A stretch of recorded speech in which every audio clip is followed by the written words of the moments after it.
Hi, everybody. Good evening, and welcome to the Laws of Community. I know it's a little weird. It's quite a bit later in the day than what I normally start at, and I'm driving, as you can tell, so I'm not fully looking at you guys because I got to look at the road. Can't be too distracted. But I did want to talk with you guys today. I did want to show up and be here. I know we missed 2 weeks ago. We ended up missing and weren't on. But today I was supposed to have somebody on. Sadly enough, I guess didn't get to them in time to have the form fully filled out, or they've just been swamped with their side of things. They haven't been able to fill it out, but I'm really excited for the near future. Hopefully he'll be on. He's an amazing artist, I'd say. What he does is a beautiful art. Not only that, but just what he talks about, what he's done with his life and everything. Really good person for Homeless to Home Free. And as you know, this week is Homeless to Home Free. So today, since I wasn't able to get him to be on with us, I figured that I would do it myself. I'm sorry, there's a little bit of a sun glare right here to my left.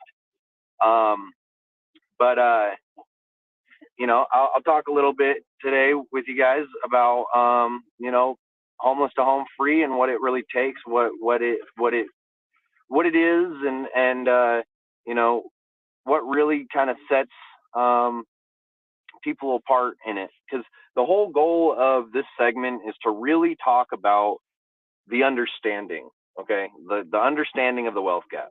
It's not, ultimately, you can't fix the wealth gap until people are understanding of the wealth gap. You can't fix, anything unless you have some sort of understanding of it. So, first off, those who tend to, become homeless, a lot of them haven't really lived a life of wealth or wealthiness. There's quite a few that have, there are quite a few that have lived wealthy lives before becoming homeless.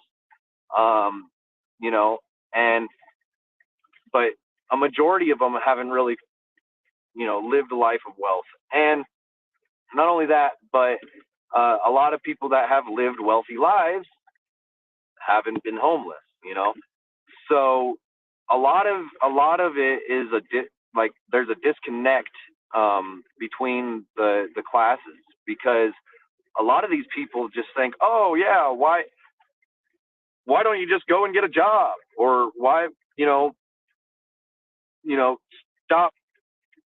stop just spending your money on crap, or whatever it is. There's so many different things that people say that are just like blowing away the fact or the actual circumstances. They're bypassing it. They're not really looking at it. And there's a lot of people in a lot of different circumstances that lead to homelessness. Okay. So, and we've talked about multiple different circumstances so far on this show. One being, maybe you're a kid and you run away from home, or your parents kick you out, because here's something that a lot of people don't realize. A lot of homeless people were kids that were kicked out of their homes. There were a lot of kids that get kicked out of their homes.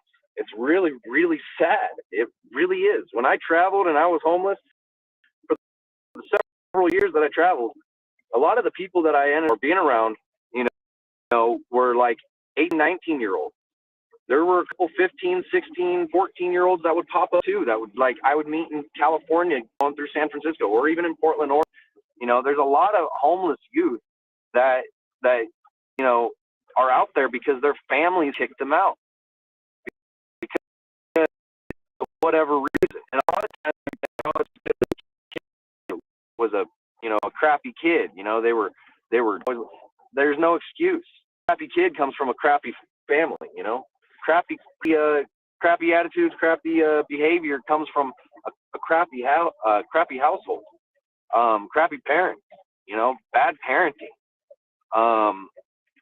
So a lot of it's honestly, it starts at home. A lot of it really starts at home, you know. Like I said, the reason why I became homeless, I had just graduated. I I was living with my one of my best friends and their family during my senior year, and you know, right after I graduated, I was told that I had to find somewhere else to live, you know. So my brother took me in, and I was still kind of in the mindset of I wanted to kind of figure out life and hang out for a sec. I was looking for a job. I wasn't trying my hardest though.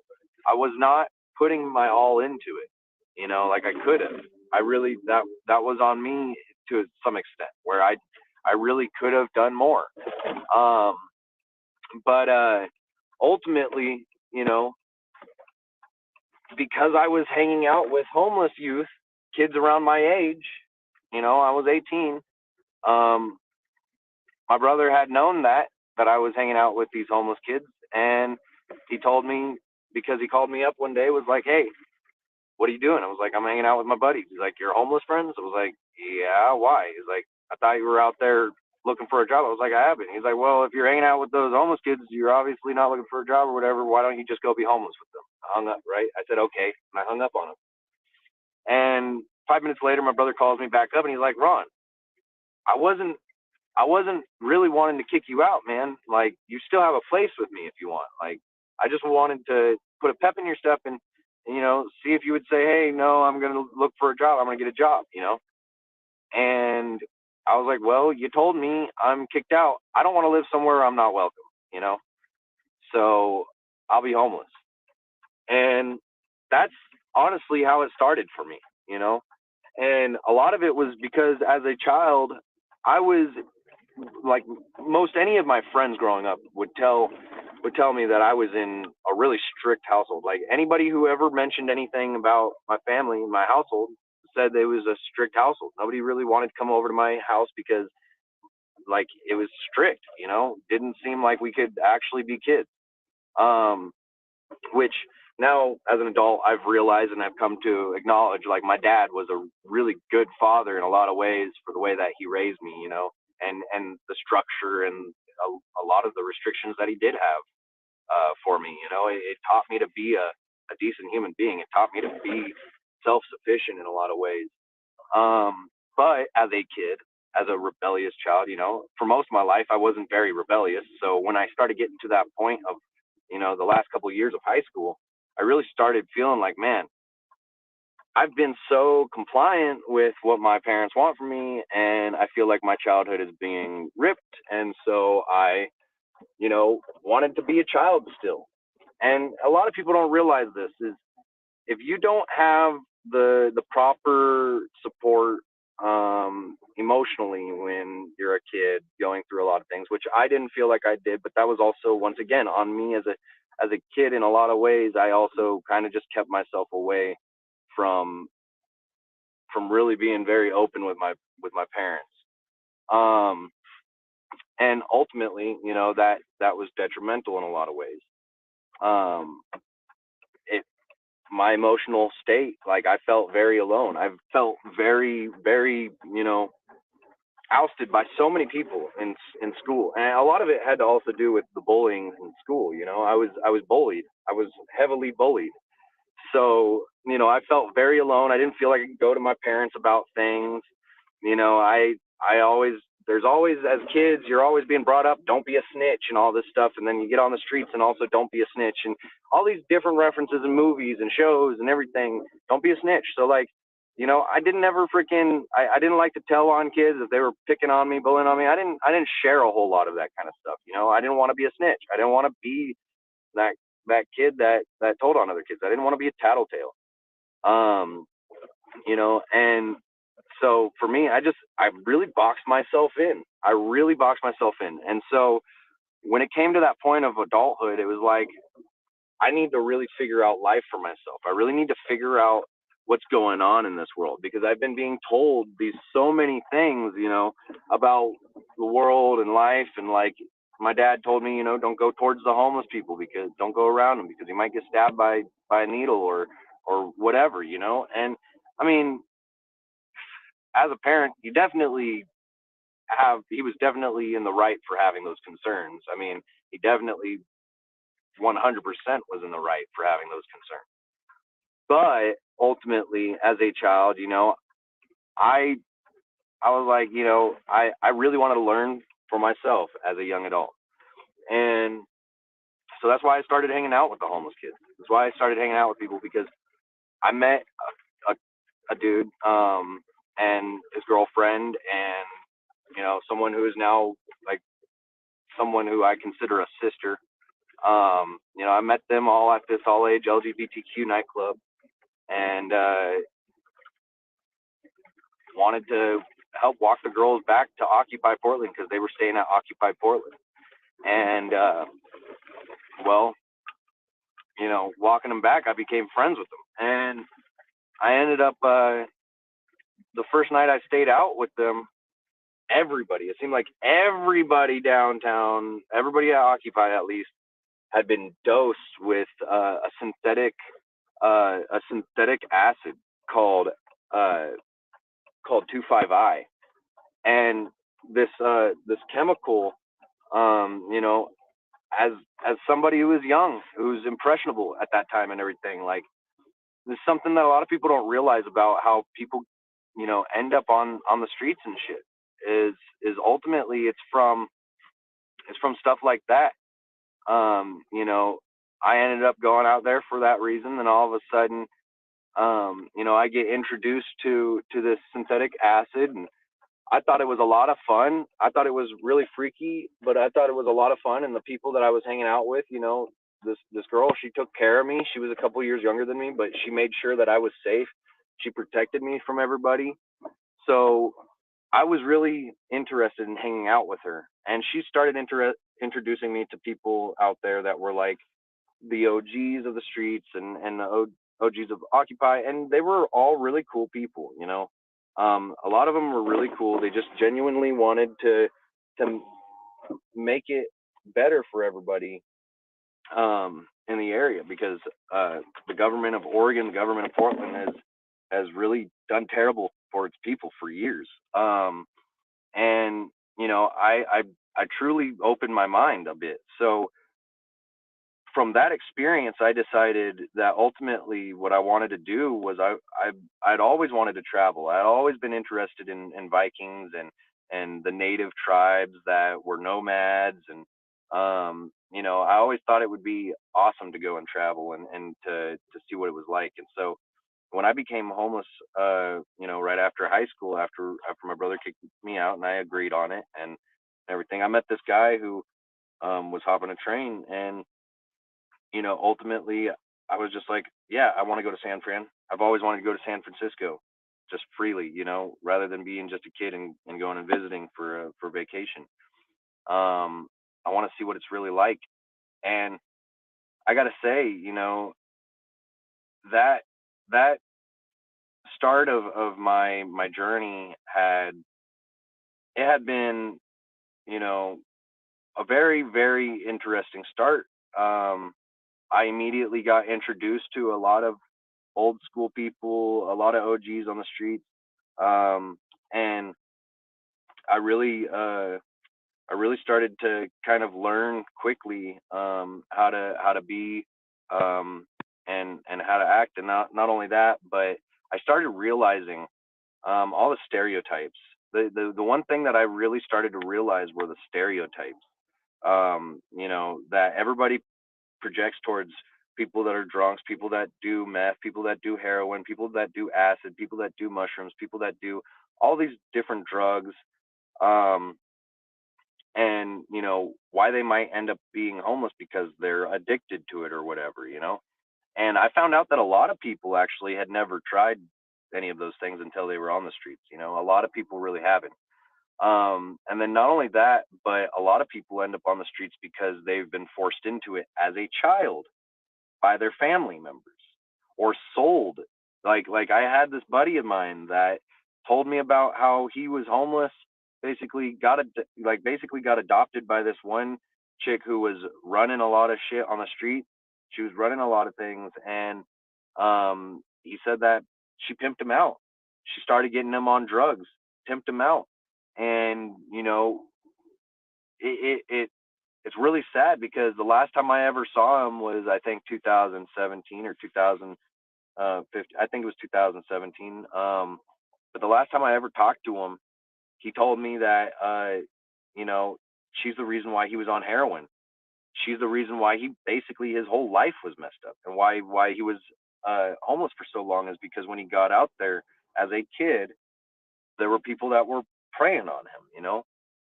And so a lot of these people that are homeless for years and decades, it's been drilled into them from a child. A lot of these people have been conditioned where they if they try to get a job, if they try to live in a house, they don't feel right for so many years. Like right before I met Hanna and we started being together, like I was sleeping in my sleeping bag on my bed with no sheets on my bed. Like, honest. I I had my own apartment, and I was working every day, but I I refused to get sheets and put them on my bed, and I slept in my sleeping bag because it made me feel comfortable. It made me feel okay. It was my comfort space. I didn't feel okay sleeping in a bed. I didn't feel okay being inside a lot of times. Like, eh, I wasn't at my apartment most of the time except for maybe late at night if I got home late from work, and I would just be at home chilling for a moment and pass out. Like it's like people that go to prison. You hear so many stories of these people going to prison, and immediately after they've been out, after being in for so long, they go back in. They do something stupid and go back in. And a lot of time, it's because what I've heard from people who have uh, talked to some old schools in prison, people that have gone to prison, and they've talked to some of the old schools in prison. They've met people that have done that stuff, and say that they enjoy it in there because they get fed, they get their meals, they have a routine, they have all of that stuff. They don't have to uh, slave away every day basically to try to barely even try to live inside somewhere. They have it all for them. So it's a similar mentality that happens. And then now I'm going to jump to the other side of the wealth gap, the wealthy. There's a lot of people that are born into wealth. There's a lot of people that are brought up into wealth because their families, you know, teach them really fast how to get into business or how to get into whatever it is that needs to, grow them financially. And um, ultimately, a lot of these people don't know how to work, or they don't know what it means to end up you know backtracking a little bit or taking a moment to kind of slow down in their life. And it definitely you know makes an impact on a lot of people where they don't know what's actually going on. They don't know um they don't know whether or not they need to um take a breath and just like slow down. And a lot of people don't know whether or not they need to keep going because they're just they're so conditioned to keep working every day, work, work, work, work, work, or take care of the business. And a lot of these people that are just born into it or brought up into it, they're constantly on that step of like, hey, I don't know why this person is homeless. I don't know why this person can't get a job. Why can't this person get a house? Why can't they take care of themselves? Because you've been so used to taking care of yourself. It's so crazy to think that somebody can't. You know, um, and once again, it's all about that mental conditioning. It's all about how we're brought up, what home situation you really start out in. Because, like I said, most homeless people, I'd say, come from a really broken up family, and or were kicked out at a young age, or ran away at a young age, or lost their family, at a young age, and they had to take care of themselves. They had to do something about it. And a lot of them don't want to just stay homeless in one place. A lot of them will go travel. Um, and then same with like a lot of people that are wealthy. They just, you know, they don't, they don't, they can't fathom what it would be like because it's so just built into them, either because they were so young and their family couldn't, they might have had like a broken family or whatever, but they were like the older sibling that had to take care of their siblings. They were the one that had to, they had to grow up really fast in order to take care of their family. And like they had a happy, like loving family that cared about them, but it was just poor, a lot of it really, a lot of it can stem from that too. A lot of the people that I've met that are wealthy are either from a family that kind of had like the love or care, or they already had some sort of hardworking ethic and business underneath them, that they just like really pushed into their child.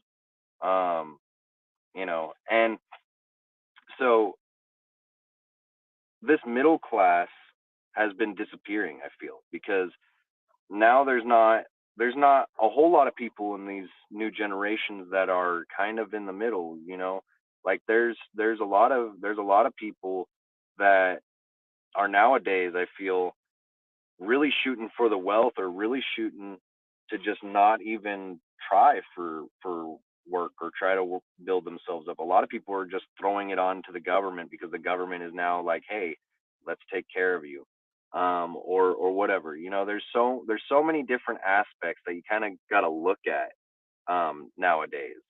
You know, um, really what can make people and break people, and ultimately what it all comes down to is community. It all comes down to community, because without the proper community around you, you really can't find yourself becoming successful in the ways that you want. Can't really find yourself becoming wealthy in the ways that you want. If you are not in a good community, there's a lot of people that become wealthy because they go and find a new community. There's a lot of people that they come from the broken poor lifestyle and they go and leave. That's another reason why I figured traveling. A lot of homeless people, they go and travel, and the travelers, are kind of uh like unicorns in my mind when it comes to the homeless community, because uh travelers a lot of times are people that are willing to go and do the work. They're willing to go and put in the time and the efforts, and ultimately, a lot of them end up off the streets. A lot of them end up in places where they're in a community that they feel actually build them up and lift them up. And they may have had a broken family once, but they've built a better family for themselves. One that actually supports them. And ultimately, it's a really it's a really really sad thing that a lot of homeless people, a lot of poor people, and a lot of wealthy people, they look at each other and they go, "Hey, we're so much different." When in reality, it's the mindset that's different. You're still people. You're still needing to get food. You're still needing love. You're still needing shelter. You're still needing something, some sort of care. And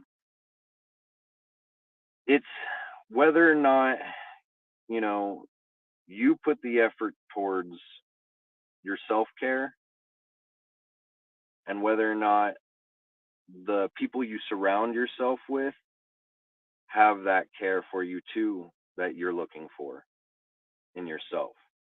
Because you can find the care in yourself that have been looking for, but if you don't have it in your surrounding community, if you don't have it in a surrounding support group, you're gonna end up still like your support group. If you have a bad support group, you're gonna you're gonna end up not getting all the help you need. Um, you know, just like these kids, they don't have the right support in their families. They end up homeless. Um, these kids that have right support, they end up wealthy, you know. Um, there's also, a lot of a lot of it a lot of it I just honestly feel like it's us being told all these stereotypes, all these negative connotations in movies and in shows and in books, and um we don't see the raw realness of these people's lives, you know. One of my favorite books of all time, if you've never read it, it's called Bud Not Buddy, and it's about this little boy Bud who he's a black boy in Hoover days, President Hoover, and when they used to have Hoovervilles all over, is what they would call them, which are basically tent cities. And he's looking for his dad, his long lost dad. He didn't know who his dad was. Ends up finding out that his dad is someone very special that he's lucky to find. And kind of on two separate scales of things, because this boy, he I believe he was an orphan or whatever, at the start of the book, and basically goes on this journey through these big cities, uh, running into homeless people, hitchhiking, hopping on trains and stuff. He's like this little kid, and the whole time, it doesn't matter who you are, that he meets. He shows you the most compassion, the most love, the most care. All he's doing is trying to look for his father, and you know, throughout it, these homeless people and whatnot help him. These wealthy people, they help him. Like all these people help him, and in that book, it kind of shows the two different classes, and then also it shows the racial issues and all that stuff too. Um, but ultimately, I mean, if you think about just the reference I'm making is basically, as an adult, or as we grow, we've been conditioned for so many different things. We've been conditioned to see people in different lights, and it's whether or not we take what we've been given and we run with it, or we take what we've been given and we try to look at it in a different light to see whether or not that's how we're actually seeing it, that that's actually what it is. I'm a painter, so I kind of got to do that on my jobs too sometimes, check from the side, look in the light, make sure that the color is the right color or the right sheen. If I'm not looking at it in the sunlight, I might see wrong, if it's under an artificial light. It doesn't give me the correct look. So, I might think it's that color, it's not that color. I might look at a homeless person and go, that's just a bum. Might be one of the hardest workers that you don't know, You just you would never know because maybe you didn't give them the opportunity to ask if they need the job, you know. Um anyways, I feel like I rambled kind of bit in this stream. Sorry if that's so. I appreciate all you that have come and watched live with me today. I do apologize, once again, if I've rambled a little bit or a little bit of it seemed kind of jumbled or back and forth. I've had a long day. I didn't even know if I was going to be getting on today. I had to deal with my truck getting serviced and just kind of my internet messing up at first. That's why I was late. Um, but yeah, I love you guys, and I just got to say, these coming weeks with these guests are going to be amazing, and I can't wait to have the next guest on for Homeless to Home Free, and yeah, I'm excited to share with you guys. So without further ado, I guess I gotta end it. It has been 30 minutes, so I love you all, And thank you for joining me today. And I hope you guys have a wonderful weekend.